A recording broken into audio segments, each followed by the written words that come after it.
जय हिंद दोस्तों, स्वागत है आप सभी का विजडम एजुकेशन पे। आज 8 दिसंबर 2021 है। दैनिक जागरण के राष्ट्रीय संस्करण का कंप्लीट न्यूज़ एनालिसिस करेंगे। आगे बढ़ने से पहले हमारे चैनल पे नए हैं तो सब्सक्राइब कर दें, अपने दोस्तों के साथ, कलीग के साथ इसे शेयर कर दें। कोई क्वेश्चन पूछना चाहते हैं, कोई सुझाव देना चाहते हैं, कमेंट सेक्शन में दे सकते हैं और वीडियो को निश्चित तौर पर लाइक कर दें। साथ ही साथ जिन लोगों ने टेलीग्राम चैनल ज्वाइन नहीं किया, जाकर के ज्वाइन कर लें। टेलीग्राम चैनल पे जो इंपॉर्टेंट न्यूज़ होता है और साथ ही साथ दैनिक जागरण के राष्ट्रीय संस्करण का PDF मैं प्रोवाइड करता हूँ, उसे ज़रूर पढ़ लें। इंपॉर्टेंट न्यूज़ को मैं ऑलरेडी टिक कर देता हूँ इस तरह से, तो इंपॉर्टेंट न्यूज़ को ज़रूर पढ़ लें।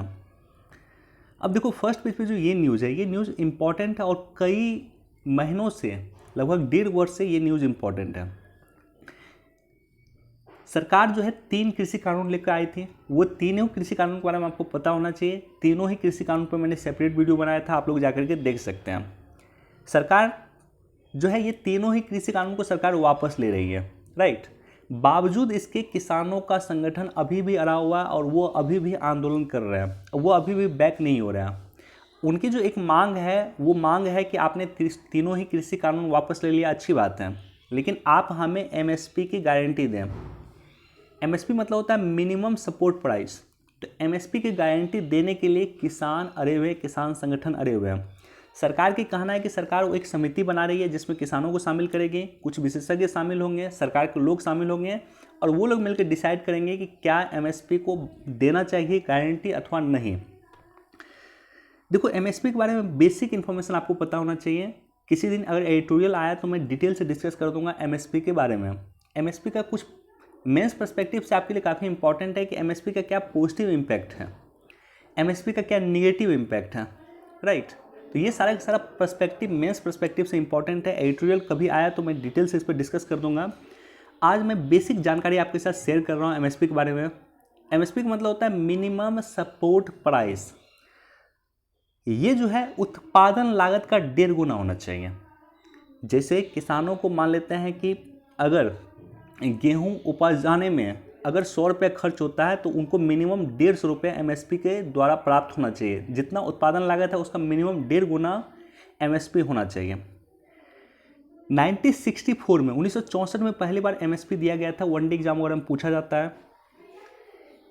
कृषि लागत और मूल्य आयोग CACP के रिकमेंडेशन के आधार पर 23 कृषि फसलों को वर्तमान में MSP दिया जाता है।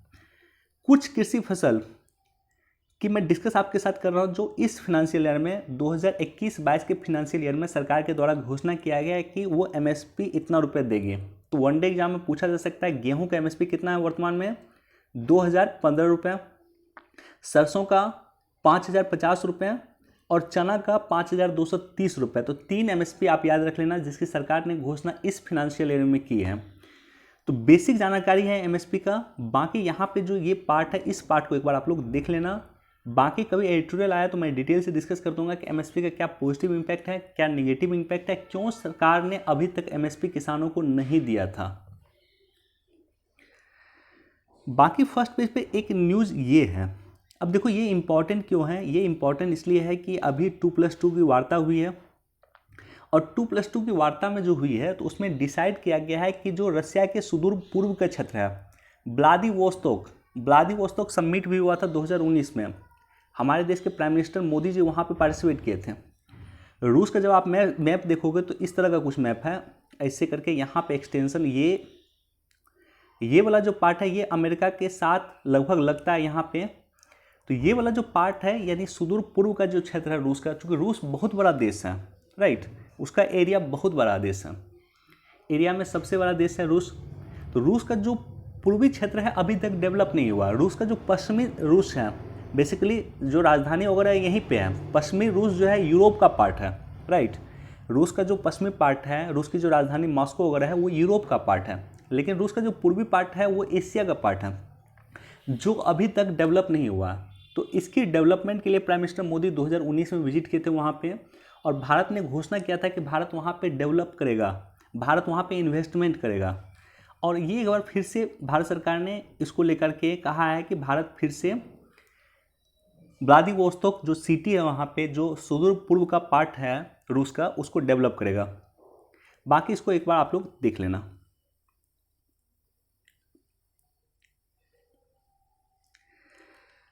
अमेरिका से इसी माह 94 मूर्तियों को वापस लाने की तैयारी। देखो ये इम्पॉर्टेंट तो है, लेकिन इससे भी अधिक इम्पॉर्टेंट है एक संस्था, वो संस्था जिसका नाम है आर्कोलॉजिकल सर्वे ऑफ इंडिया। भारतीय पुरातत्व सर्वेक्षण 2100 साल पुरानी मूर्तियों को शामिल किया गया है। ये मूर्तियाँ रिटर्न होगी, 2100 वर्ष पुरानी मूर्तियाँ भी रिटर्न होंगी अमेरिका से जो चोरी की गई थी। अच्छा, इसको रेगुलेट कौन करता है? इसको रेगुलेट करने की जिम्मेदारी है आर्कोलॉजिकल सर्वे ऑफ इंडिया। इसलिए ये संस्था काफ़ी इंपॉर्टेंट है, कई बार इससे क्वेश्चन पूछा जाता है। अच्छा, इसकी महत्व इसलिए भी बढ़ गई है, उसका रीज़न भी है कि जो अयोध्या वर्डिक्ट दिया गया था माननीय सर्वोच्च न्यायालय के द्वारा, तो माननीय सर्वोच्च न्यायालय ने आर्कोलॉजिकल सर्वे ऑफ इंडिया के रिपोर्ट को आधार बना करके अयोध्या वर्डिक्ट दिया था। तो इसलिए आर्कोलॉजिकल सर्वे ऑफ इंडिया की इंपॉर्टेंस काफ़ी बढ़ गई है, क्वेश्चन इससे फिर पूछा जा सकता है। आर्कोलॉजिकल सर्वे ऑफ इंडिया ये संस्कृति मंत्रालय के अधीन काम करता है, राइट। ये संस्कृति मंत्रालय के अधीन काम करता है, मिनिस्ट्री ऑफ कल्चर के अधीन काम करता है। भारतीय पुरातत्व सर्वेक्षण का प्रमुख कार्य राष्ट्रीय महत्व के प्राचीन स्मारकों और पुरातत्व स्थलों और अवशेषों की देखभाल करना है। जितना हमारे देश में पुरातत्व स्थल है उन सब का देखभाल करने की जिम्मेदारी होता है आर्कोलॉजिकल सर्वे ऑफ इंडिया के। इसके अतिरिक्त भारतीय स्मारक और पुरातत्वीय स्थल और अवशेष अधिनियम 1958 के अनुसार यह देश के सभी पुरातत्व गतिविधियों को विनियमित करता है। यह पुरातत्वशेष और बहुमूल्य कलाकृति अधिनियम 1972 को भी विनियमित करता है। बेसिकली जितना भी देश में हमारे प्राचीन साइट हैं, आर्कोलॉजिकल जितना भी साइट हैं, उस साइट को सबको रेगुलेट करने का काम, देख रेख करने का काम ये करता है आर्कोलॉजिकल सर्वे ऑफ इंडिया। उसके लिए कोई नियम बनता है, कोई कानून बनता है, तो वो बनाने का काम भी करता है आर्कोलॉजिकल सर्वे ऑफ इंडिया। इसकी स्थापना जो हुई थी वो 1861 में हुई थी, 1861 में। आपको याद होगा कि 1857 की क्रांति के जस्ट बाद कैनिन के पीरियड में, लॉर्ड कैनिन उस समय में भारत के पहले वायसराय बने थे, लॉर्ड कैनिन। उन्हीं के पीरियड में 1861 में आर्कोलॉजिकल सर्वे ऑफ इंडिया की स्थापना किया गया था। और इसके जो पहले डायरेक्टर जनरल थे वो थे अलेक्जेंडर कनिंघम। कनिंघम के बारे में आप लोग काफ़ी सुना होगा आपने। तो Cunningham archaeological survey of India के पहले डायरेक्टर जनरल थे। और वर्तमान में जो इसकी डायरेक्टर जनरल है वो है वी विद्यापति। इसका हेडक्वार्टर कहाँ है? तो नई दिल्ली में इसका हेडक्वार्टर है।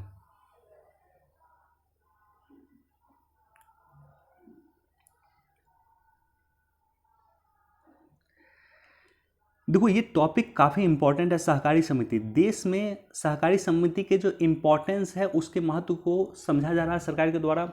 और सरकार के द्वारा महत्व को समझते हुए सरकार क्या की है कि एक अलग से विभाग की स्थापना किया। आप सोच सकते हो कि इसकी इम्पोर्टेंस इतना है कि इस विभाग के पहले मंत्री जो है हमारे देश के गृह मंत्री बने।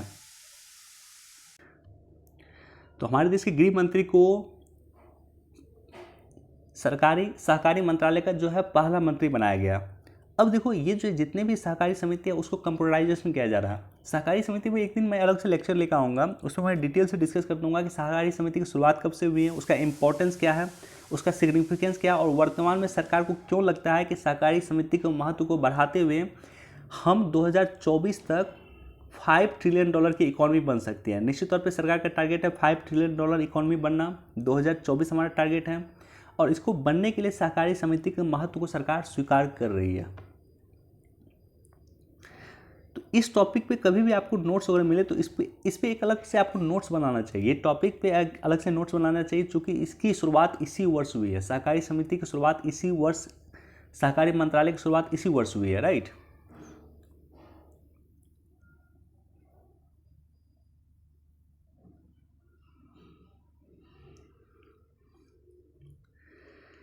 बिहार में मनरेगा की राशि में लूट, बसा दिए नकली गांव। देखो अगर आप बिहार से बीपीएससी वगैरह दे रहे हैं तो ये क्वेश्चन को एक बार जरूर आप लोग को देखना चाहिए, ये न्यूज़ को देखना चाहिए।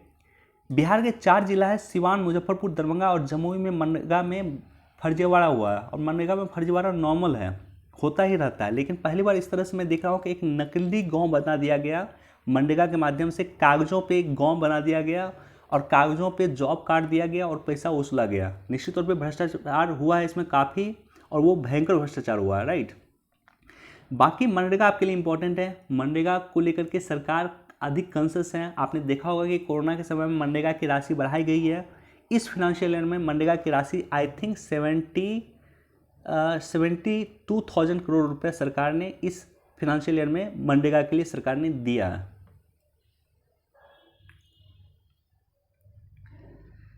एक साथ कई लक्ष्य पे वार करने में सक्षम है, ये एक नया मिसाइल सिस्टम है। इसके बारे में जरूर आप लोग देख लेना, इसको पढ़ लेना आप लोग।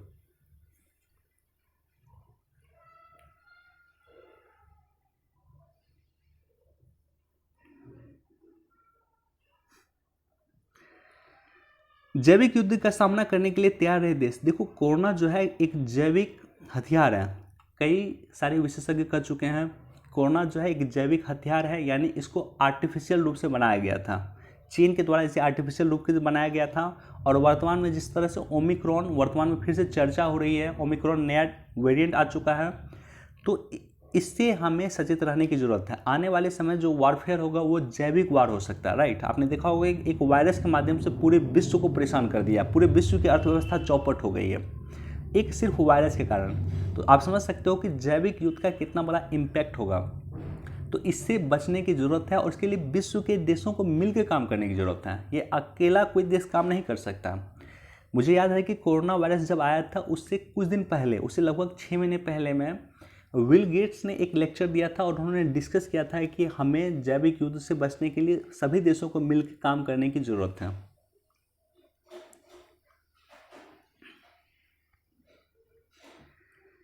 देखो इसको भी एक बार आप लोग देख सकते हैं, देश में इलेक्ट्रिकल वाहन जो है, इलेक्ट्रिकल वाहन के लिए सरकार एक अलग से पॉलिसी ले आए और एक देश एक नीति होना चाहिए। अभी हम देख रहे हैं कि जैसे दिल्ली ने घोषित किया नीति, इलेक्ट्रिकल व्हीकल नीति दिल्ली सरकार घोषित किया, महाराष्ट्र सरकार घोषित किया, कर्नाटका सरकार घोषित किया है, आई थिंक उड़ीसा सरकार भी घोषित किया है। तो उसके लिए एक सेपरेट नीति होना चाहिए जो पूरे देश में लागू हो, समान नीति हो, प्रत्येक राज्य अलग अलग ना करके केंद्र सरकार नीति बनाए जो पूरे देश में समान रूप से लागू हो। जैसे जीएसटी है, एक देश एक कर व्यवस्था है, उसी तरह से एक देश एक नीति के तौर पे ये भी पूरे देश में लागू हो। इसके लिए संसदीय समिति ने रिकमेंडेशन किया है सरकार को।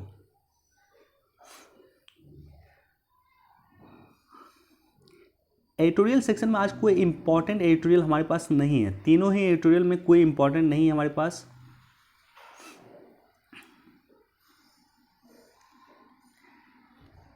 बीजिंग विंटर ओलंपिक का कूटनीतिक बहिष्कार करेगा अमेरिका। देखो इस ऐसा नहीं कि अमेरिका इसमें शामिल नहीं होगा, अमेरिका के खिलाड़ी इसमें शामिल नहीं होंगे। इसका सिंपल मतलब ये है कि कूटनीतिक रूप में अमेरिका बहिष्कार कर रहा है। इसका मतलब ये है कि जब खिलाड़ी जाते हैं तो खिलाड़ी के साथ साथ कई सारे डिप्लोमेट भी जाते हैं, डिप्लोमेट नहीं आएंगे। यूएसए के डिप्लोमेट चीन नहीं जाएंगे और उसका कहना है कि मानवाधिकार का जो उल्लंघन हो रहा है, उइगर मुसलमान की पे जो आप अत्याचार कर रहे हैं उस कारण हम आपके यहाँ नहीं जाएंगे। शॉकिंग बात यह है कि भारत ने इसका समर्थन कर दिया।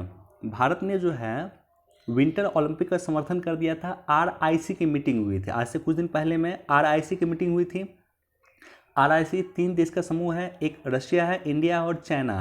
ये तीनों देश के विदेश मंत्री की जो समिट हुई थी उसमें भारत ने विंटर ओलंपिक जो होने वाला है 2022 में चीन में, उसका समर्थन कर दिया था। तो भारत जा रहा है, भारत कोई बहिष्कार नहीं कर रहा है, लेकिन अमेरिका फाइनली इस पर बहिष्कार कर रहा है, कूटनीतिक बहिष्कार कर रहा है।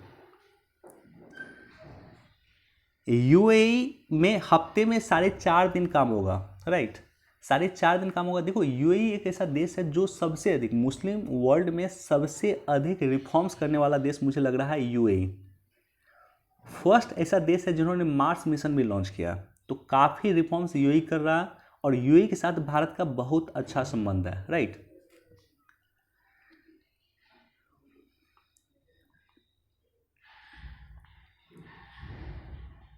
अब देखो ये वनडे एग्जाम और हम पूछा जा सकता है कि विश्व का कौन सा ऐसा देश है जो हफ्ते में 4.5 दिन जहाँ पे काम होगा। तो इसकी शुरुआत जो है यूएई में हो रही है।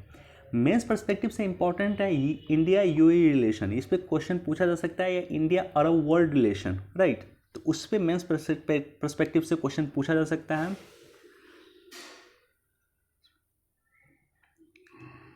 देखो ये इंपॉर्टेंट टॉपिक है, ये इंपॉर्टेंट इसलिए है कि म्यांमार में जुंटा गवर्नमेंट आ गई। जुंटा गवर्नमेंट का मतलब होता है, जुंटा सरकार बोलते हैं मिलिट्री गवर्नमेंट को। म्यांमार की जो मिलिट्री गवर्नमेंट है उसे कहा जाता है जुंटा सरकार। तो म्यांमार में जुंटा सरकार आ गई है। जुंटा सरकार आने के बाद भारत कहीं ना कहीं लोकतंत्र का समर्थन करता है और वहाँ पे जो है अभी आंग सान सू जो है उनको 4 वर्ष की सज़ा हुई थी। आंग सान सू एक डिप्लोमेटिक लीडर थी जिसको हटा करके वहाँ पे मिलिट्री कू हो गया, मिलिट्री ने शासन स्थापित कर लिया या जुंटा सरकार स्थापित हो गई, यानी मिलिट्री जो है लोकतांत्रिक ढंग से चुनी हुई सरकार को हटा करके वहाँ सत्ता में आ गई। अब सवाल ये होता है कि क्या भारत को समर्थन करना चाहिए था कि नहीं करना चाहिए था, राइट। क्या भारत को म्यांमार का समर्थन करना चाहिए या म्यांमार के लोकतंत्र का समर्थन करना चाहिए था या नहीं करना चाहिए था? उसका रीजन है, देखो भारत ने बहुत खुल के कभी जो है म्यांमार में जो लोकतंत्र का तख्ता पलट हुआ, भारत ने कभी खुल के उस पर बोला नहीं था। उसका रीज़न था कि अगर मान लेते हैं कि हम जुंटा गवर्नमेंट के अगेंस्ट बोलते हैं, यानी म्यांमार के मिलिट्री गवर्नमेंट के अगेंस्ट अगर हम बोलना शुरू करते हैं, तो कई सारे हमारे प्रोजेक्ट जो म्यांमार में चल रहे हैं वो स्टॉप हो सकते थे। साथ ही साथ हम जो एक बहुत बड़ी परियोजना सरकार चला रही है, लुक ईस्ट नीति। पहले लुक ईस्ट नीति था और अब हो गया एक्ट ईस्ट नीति। तो एक्ट ईस्ट नीति के लिए हमारा जो द्वार है वो म्यांमार है। हमें आसियान देशों तक पहुंचना है, हम एक सड़क बना रहे हैं जो सड़क आने वाले समय में हमें दक्षिणी चीन सागर तक जोड़ देगी, वो सड़क भी म्यांमार से होकर जाएगी। तो हमें अगर उधर एक्सेस करना, चूँकि देखो भारत का अगर मैप आप देखोगे, भारत का मैप इस तरह से है कुछ, सॉरी देखो मैप में इससे बन नहीं रहा है यहाँ से ढंग से, लेकिन मैं चर्चा कर रहा हूँ बस। इधर नीचे जो है पूरा समुद्र है, इधर जो हमारा एक्सेस है ये जो है पाकिस्तान है, पाकिस्तान हमें रास्ता नहीं दे रहा। ऊपर अगर आप देखोगे तो हिमालय है और इधर जो है म्यांमार है। तो हमें पाकिस्तान रास्ता नहीं दे रहा, ऊपर हम जा नहीं सकते चूँकि हिमालय है। तो हमारे लिए जो है, अगर हमें धरती के माध्यम से यानी भूमि माध्यम से अन्य देश में प्रवेश करना है तो हमारे लिए म्यांमार एक द्वार है। हमारे लिए लुक ईस्ट नीति जो एक ईस्ट नीति बन चुकी है उसका प्रवेश द्वार म्यांमार है। आसियान का प्रवेश द्वार हमारे लिए म्यांमार है। हमारे लिए म्यांमार का इम्पोर्टेंस काफ़ी है। और वैसे भी म्यांमार का अगर आप हिस्ट्री देखोगे, म्यांमार पे कई बार हमने डिस्कस किया है कि वहाँ का हिस्ट्री देखोगे तो वहाँ पे हमेशा लगभग आधे समय तक वहाँ पे सत्ता में जो है सैन्य सत्ता रही है। सरकार में भी, अगर सरकार बनती है म्यांमार में, लोकतांत्रिक सरकार में भी मिलिट्री का अच्छा खासा प्रतिनिधित्व होता है, राइट। मिलिट्री के लोग लोकतांत्रिक सरकार में भी मंत्री वगैरह होते हैं म्यांमार में। तो इसलिए हमारे जितने भी प्रोजेक्ट चल रहे हैं उसकी सुरक्षा करते हैं म्यांमार पुलिस, म्यांमार की सेना। तो इसलिए म्यांमार की सेना के साथ भी सरकार का कोऑर्डिनेशन होना चाहिए था। ये भारत का जो है एक अपना पर्सपेक्टिव था, राइट। और वैसे भी मान लेते हैं कि अगर हम अगेंस्ट हो जाते हैं मिलिट्री के, मान लेते हैं म्यांमार मिलिट्री के हम अगेंस्ट हो जाते हैं, तो हो सकता था कि म्यांमार जो है पूरी तरह से चीन के पक्ष में चला जाता। तो ये जो विदेश नीति होता है ना, कहा जाता है विदेश नीति में क्या होता है, ना तो कोई परमानेंट मित्र होता है और ना ही कोई परमानेंट एनिमी होता है। विदेश नीति इसी तरह से चलता है, विदेश नीति हित पे चलता है। चलो इस टॉपिक में मैं फिर से डिटेल से डिस्कस कर दूंगा, लेकिन इंडिया म्यांमार रिलेशन काफ़ी इंपॉर्टेंट है। इस पर कई बार हमने डिस्कस किया है, इस पर मैं फिर से कभी सेपरेट वीडियो बना करके डिस्कस कर दूंगा इंडिया म्यांमार रिलेशन।